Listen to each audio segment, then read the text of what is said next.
Gak kerasa ya hari ini udah hari Minggu lagi. Nah, kalau misalkan udah hari Minggu, berarti kita waktunya untuk memuji dan memuliakan nama Tuhan. Sebelum kita memulai ibadah pada hari ini, mari kita menyanyikan lagu Bersyukurlah pada Tuhan.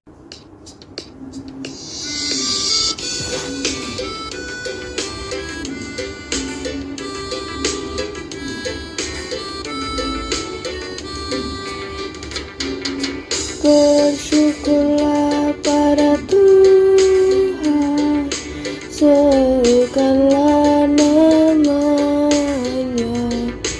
bernyanyilah bagi Tuhan, mari bermazmurlah. Pujilah Tuhan hai jiwaku, pujilah namanya. Aku hendak bernyanyi seumur hidupku.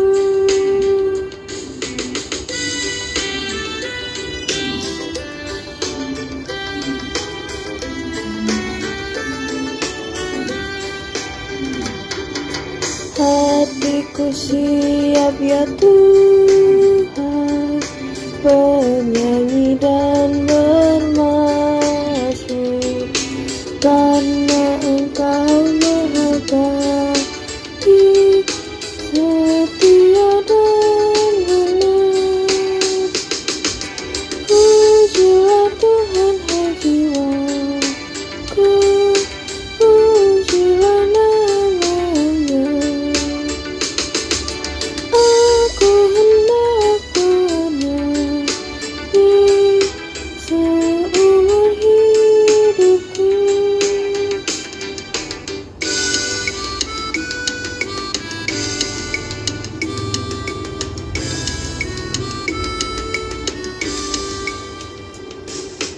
Aku hendak mengagungkan Allahku dan Rajaku, dan memuliakan nama-Nya untuk selamanya. Pujilah Tuhan hai jiwaku, pujilah namanya. Aku hendak bernyanyi seumur hidupku.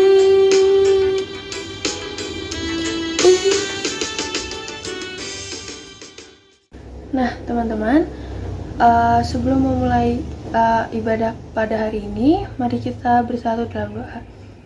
Tuhan Yesus yang baik, hari ini kami akan memulai ibadah ini. Berkati ibadah ini dari awal, pertengahan, hingga akhir. Turunkan Roh Kudus-Mu untuk membimbing ibadah ini. Dalam nama-Mu Tuhan Yesus, kami telah berdoa dan mengucap syukur. Haleluya, amin. Nah, teman-teman tahu gak sih tema kita minggu ini apa? Tema kita minggu ini adalah Maria Pemberi Air Kehidupan.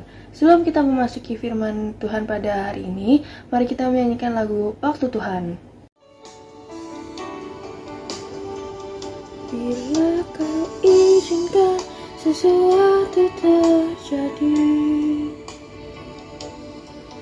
ku percaya semua untuk kebaikanku.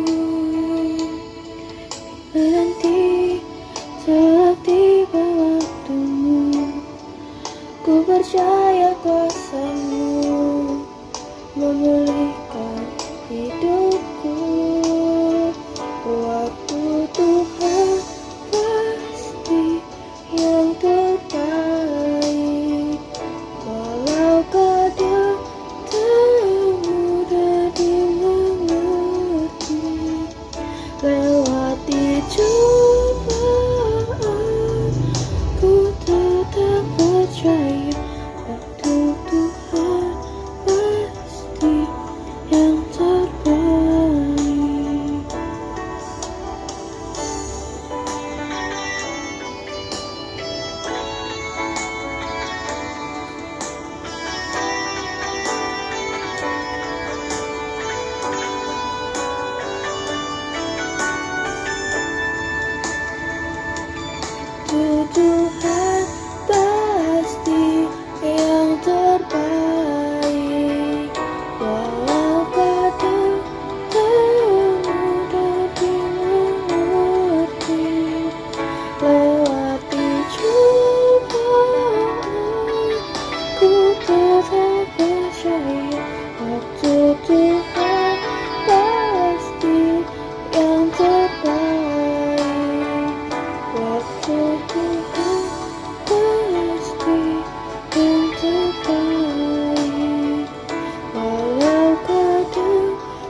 Mari teman-teman remaja kita bersatu di dalam doa. Bapa yang baik, kami kembali menghadap kehadirat Tuhan. Kami rindu untuk mendengarkan sabda-Mu yang menjadi penuntun bagi langkah hidup kami. Tolonglah kami ya Tuhan, Roh Kudus, kiranya menerangi pikiran dan hati kami sehingga kami dapat mengerti firman-Mu untuk kami lakukan di dalam kehidupan kami sehari-hari. Inilah doa kami ya Tuhan yang kami alaskan. Di dalam satu nama Tuhan Yesus Kristus kami sudah berdoa. Amin. Teman-teman, mari kita buka Alkitab kita dari Injil Lukas pasal 1 ayat 39 sampai dengan ayat yang ke-45. Lukas 1 ayat 39 sampai ayat 45. Beberapa waktu kemudian berangkatlah Maria dan langsung berjalan ke pegunungan menuju sebuah kota di Yehuda. Di situ ia masuk ke rumah Zakaria dan memberi salam kepada Elisabet. Dan ketika Elisabet mendengar salam Maria, melonjaklah anak yang di dalam rahimnya dan Elisabet pun penuh dengan Roh Kudus. Lalu berseru dengan suara nyaring, "Diberkatilah engkau di antara semua perempuan dan diberkatilah buah rahimmu. Siapakah aku ini sampai ibu Tuhanku datang mengunjungi aku? Sebab sesungguhnya ketika salammu sampai kepada telingaku, anak yang di dalam rahimku melonjak kegirangan. Dan berbahagialah ia yang telah percaya, sebab apa yang dikatakan kepadanya dari Tuhan akan terlaksana." Demikianlah pembacaan firman Tuhan. Yang berbahagia adalah setiap kita yang mendengarkan firman Tuhan dan yang memeliharanya di dalam kehidupan kita sehari-hari. Halo, selamat hari Minggu teman-teman remaja yang dikasihi oleh Tuhan. Bagaimana kabar kalian? Semoga kalian dalam kondisi yang sehat. Tapi kalau sedang tidak sehat ataupun mungkin sedang ada di dalam pergumulan tertentu, jangan takut bahwa kita percaya bahwa Tuhan beserta dengan kita dalam segala situasi, suka maupun duka yang kita alami. Teman-teman remaja, nggak kerasa nih ya, kita sebentar lagi mau masuk Natal. Biasanya kalau kita mendekati Natal, kita mulai sibuk untuk mempersiapkan dekorasi di rumah, maupun mungkin sudah mulai memperdengarkan lagu-lagu Natal ya, yang menjadi playlist di handphone kita misalkan. Natal, teman-teman remaja, biasanya orang-orang cenderung berfokus pada peristiwa kelahiran Yesus atau pada pribadi Yesus Kristus sendiri. Tentu ini tidak salah, tetapi kita tidak boleh lupa bahwa ada juga sosok pribadi yang turut serta di dalam rencana karya keselamatan Allah yang hadir melalui pribadi Yesus Kristus, yaitu adalah Ibu Maria ya. Ibu Maria juga menjadi pribadi yang perlu kita perhatikan, perlu kita teladani, karena perannya bukan peran yang biasa. Ibu Maria masih sangat muda, teman-teman remaja. Ya mungkin tidak berbeda jauh usianya dengan teman-teman semua. Apalagi pada waktu itu ya, usia belasan, 17, 18 tahun, perempuan sudah biasa untuk bertunangan atau kemudian menikah, membina rumah tangga. Nah, pada waktu itu, Ibu Maria sudah bertunangan dengan Yusuf, salah satu keturunan dari Daud, begitu ya. Nah, rupanya di tengah masa pertunangannya, Maria ini tiba-tiba didatangi malaikat yang memberikan perutusan kepada dia bahwa dia akan mengandung bayi dari Roh Kudus yang nanti akan menjadi Mesias atau juru selamat bagi umat Israel dan juga bagi dunia yang harus dinamai Tuhan Yesus. Bagi orang biasa mungkin akan tampak sangat aneh atau mungkin ini sesuatu yang berat. Bagaimana mungkin aku mengandung tapi aku belum berhubungan badan, apalagi dalam status ikatan pertunangan dengan seorang laki-laki. Apa kata masyarakat? Apa kata orang? Tentu masyarakat akan melihatnya sebagai sesuatu yang buruk atau sebagai aib. Namun rupanya Maria di tengah kesederhanaannya, di tengah kerendahan hatinya, mau untuk menerima perutusan dari Tuhan. Bahkan ia menegaskan dirinya bahwa sesungguhnya aku ini hamba Tuhan, jadilah kepadaku apa yang seperti dikehendaki oleh Tuhan. Luar biasa sekali iman yang dimiliki oleh Maria. Ia menjadi salah satu pribadi yang berperan sangat penting di dalam menghadirkan karya keselamatan Allah di dalam pribadi Yesus Kristus. Dan di dalam bacaan Alkitab kita, teman-teman remaja, kita mendapati bagaimana Ibu Maria ya, kita mencoba untuk memahami perasaan Maria. Di satu sisi ia tentu gembira karena menjadi orang yang dipilih oleh Tuhan, ya, orang yang diberi tanggung jawab luar biasa besar oleh Tuhan. Tetapi di sisi lain tentu ia punya beban pergumulan yang berat. Bagaimana mungkin dalam statusnya yang bertunangan dengan Yusuf, ia mengandung. Mungkin ia berpikir, apa kata orang tentang dia? Orang lain tentu tidak akan bisa mengerti apa yang sedang dialami oleh Maria.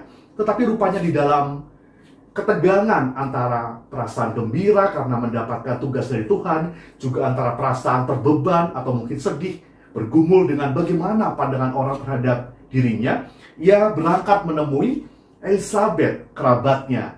Elisabet ini kita tahu ya, istri dari Zakaria. Elisabet juga di masa tuanya diberi tanggung jawab, tugas oleh Tuhan untuk mengandung bayi yang kelak akan dinamai Yohanes Pembaptis. Di mana Yohanes Pembaptis ini kita tahu adalah juga pribadi yang diutus Tuhan untuk mempersiapkan jalan bagi Tuhan Yesus, mempersiapkan jalan bagi Mesias, dan menjadi agen pembaharu, menyuarakan suara pertobatan bagi orang-orang Israel pada waktu itu, dan bahkan nanti pada puncaknya akan membaptis Tuhan Yesus. Ya, dikisahkan dari bacaan kita bagaimana Maria datang ke rumah Zakaria dan memberi salam kepada Elisabet yang masih saudara atau kerabat dari Maria. Maria ini juga tahu bahwa Elisabet sedang mengandung bayi ya, yang nanti akan menjadi orang atau pribadi yang mempersiapkan jalan bagi Tuhan Yesus Kristus. Yang menarik kita perhatikan bagaimana ketika Elisabet mendengarkan Maria memberikan salam, disebutkan bahwa melonjaklah anak yang ada di dalam rahim Elisabet. Luar biasa ya. Maria datang, anak yang ada di dalam kandungan Elisabet pun turut bersukacita, turut bergembira. Lalu Elisabet pun penuh dengan Roh Kudus. Bahkan ia kemudian lalu berseru dengan suara nyaring, membalas salam dari Maria yang katakan, "Diberkatilah engkau di antara semua perempuan dan diberkatilah buah rahimmu. Siapakah aku ini sampai ibu Tuhanku datang mengunjungi aku?" Kita bisa melihat, memahami betapa gembiranya, betapa sukacitanya Elisabet mendapatkan kunjungan dari Maria. Dua orang yang mungkin di satu sisi punya sukacita, kegembiraan karena dipilih oleh Tuhan, menjadi alat Tuhan untuk turut ambil bagian di dalam rencana karya keselamatan Allah, tetapi di satu sisi juga punya pergumulannya sendiri, punya kerapuhannya sendiri. Dan perjumpaan antara Maria dan Elisabet ini kemudian menjadi sebuah perjumpaan yang membahagiakan, perjumpaan yang mendatangkan sukacita, perjumpaan yang mau mengatasi segala kerapuhan yang dimiliki oleh Maria maupun juga Elisabet. Ya, Elisabet selanjutnya mengatakan bahwa sebab sesungguhnya ketika salammu sampai ke telingaku, anak yang di dalam rahimku melonjak kegirangan. Dan ada satu pernyataan yang Elisabet sampaikan kepada Maria, dan ini penting untuk kita pahami. Dikatakan, berbahagialah ia yang telah percaya, sebab apa yang dikatakan kepadanya dari Tuhan akan terlaksana. Diberkatilah dia, setiap orang, termasuk juga Maria, yang mau untuk percaya pada apa yang menjadi kehendak Tuhan untuk dia terima dan untuk dia lakukan, apapun yang menjadi tugas dan panggilannya. Teman-teman remaja, Maria, pemberi air kehidupan, menjadi tema kita pada perenungan firman Tuhan hari ini. Kita diajak untuk meneladani bahwa Maria yang muda, yang sederhana, mungkin warga yang tidak dianggap di tengah lingkungan atau komunitasnya, tetapi dipilih oleh Tuhan.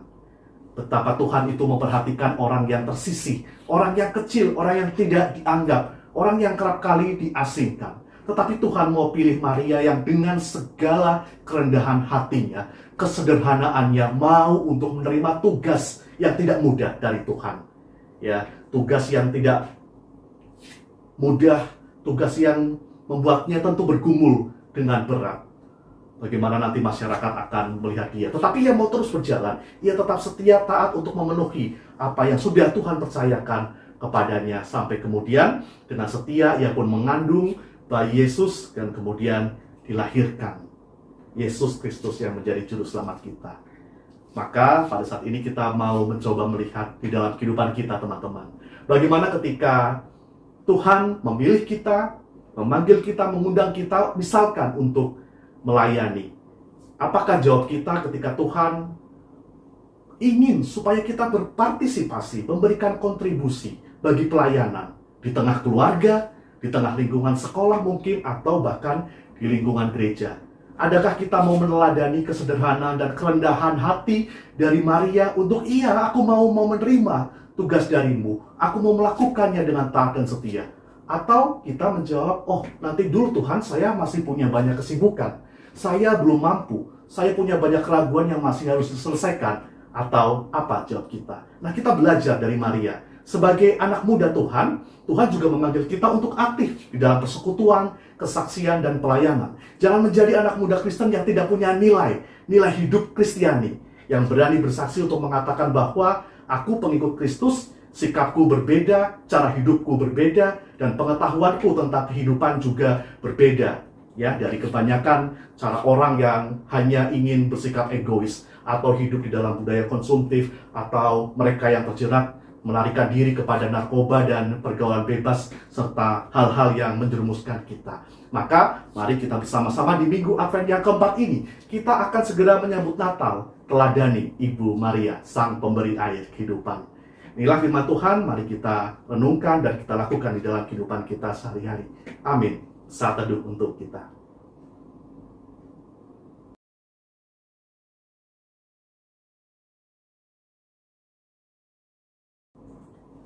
Mari teman remaja kita menaikkan doa syafaat kita. Allah Bapa kami yang bertahta di dalam kerajaan sorga yang mulia, kami sungguh bersyukur di dalam ibadah remaja pada hari Minggu ini, kami diingatkan akan teladan dari Ibu Maria yang mau dan berani mengemban tanggung jawab yang Tuhan berikan bagi dirinya. Sebagai seseorang yang mengaku dirinya sebagai hamba Tuhan, menjadi jalan bagi kelahiran putramu, Yesus Kristus Juru Selamat dunia. Maka tolonglah kami ya Tuhan untuk meneladani kesetiaan dan juga tanggung jawab Ibu Maria di dalam tugas dan panggilan pelayanan kami di tengah kehidupan berkeluarga maupun di tengah kehidupan bergereja. Kami berdoa untuk anak-anak Tuhan yang masih remaja, yang menempuh studi baik di tingkat SMP, SMA maupun di perguruan tinggi. Tuhan senantiasa memberkati mereka, memberikan ketekunan dan kerajinan di dalam mengerjakan apa yang menjadi tugas serta tanggung jawab mereka. Biarlah meskipun mereka belum dapat bersekolah secara tatap muka atau secara normal, tetapi kiranya mereka diberikan hati yang mau bersabar dan mau melakukan apa yang menjadi tugas mereka dengan baik. Apa yang menjadi kepercayaan yang diberikan oleh orang tua juga dapat diemban dengan baik. Berikanlah penyertaan senantiasa kepada orang tua kami, juga anggota keluarga yang mendukung kami di dalam dukungan doa, cinta kasih, juga materi yang membuat kami dapat menempuh studi sampai dengan saat ini. Kami berdoa kiranya di dalam pekerjaan maupun pelayanan mereka, kesehatan mereka, Tuhan boleh sertai.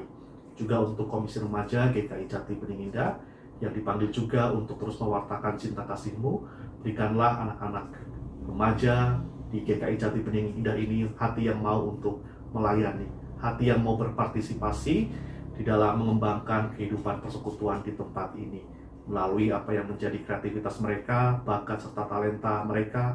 Biarlah itu semua juga dapat memuliakan nama Tuhan. Berkati pula bangsa dan negara kami yang kami kasih ya Tuhan, di tengah situasi pandemi. Tuhan boleh berkenan untuk melawat senantiasa. Berikanlah senantiasa kedamaian, keadilan, dan kesejahteraan di tengah bumi Indonesia ini. Inilah doa kami ya Tuhan yang kami panjatkan di dalam nama Tuhan Yesus Kristus. Amin. Nah teman-teman, tadi kan kita udah dengar firman Tuhan ya. Gimana nih firman Tuhannya, bagus banget gak sih? Nah, gak kerasa ya kita udah mau selesai aja nih. Sebelum kita mengakhiri ibadah kita pada hari ini, mari kita menyanyikan lagu di Badai Topan Dunia.